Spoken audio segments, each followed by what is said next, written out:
Here's our problem. It's leaking from the where they join right here with that U clamp right there. Could just be loose.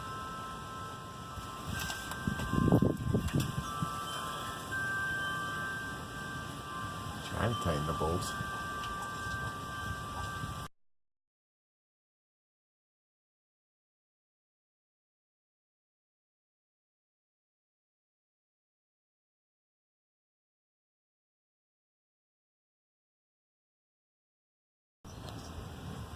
So here's the plan. Since the leak is actually coming from between the pipes where they slide together, there don't appear to be any holes anywhere else. Could be the U clamp here is bad, but I don't really want to mess with that right now because it's going to break if I go after that. I'm having to cut that off. Or the pipe's just corroding from between the two, which is more than likely. Which means sooner or later they're going to have to be changed anyway. So I was going to use some of that pipe wrap stuff. Couldn't find enough of it. Plan is going to be clean these off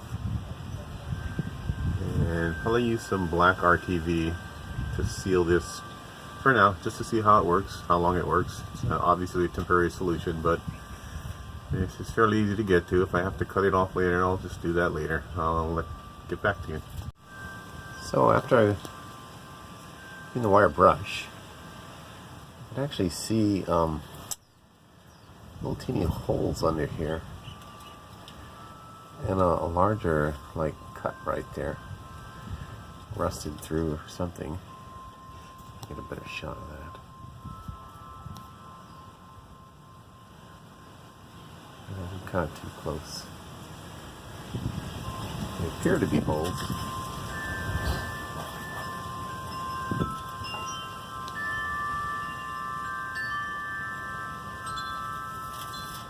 Nicely and evenly spaced all the way around though. So again, what I'm going to do for now is just put that black RTV stuff on here as a temporary solution until I can get some of the pipe tape, water activated pipe tape, to wrap around the whole assembly. Here's a product that's available to me at a local Napa dealer, Waianae, Hawaii. Time to put it on. Alright, there it is. So I'm going to take a lot of heat, no pun intended, on the internet for this temporary repair. A few reasons. First of all, I don't have the ability to weld it at the moment. Not sure I want to weld it, since I might have to take off that pipe which goes through the catalytic converter to the engine. Since it's a joint, I want it to be a little bit flexible and yet hopefully seal it a little bit. And I'll try and pipe tape if this doesn't work. Let it cure and I'll let you know if it works.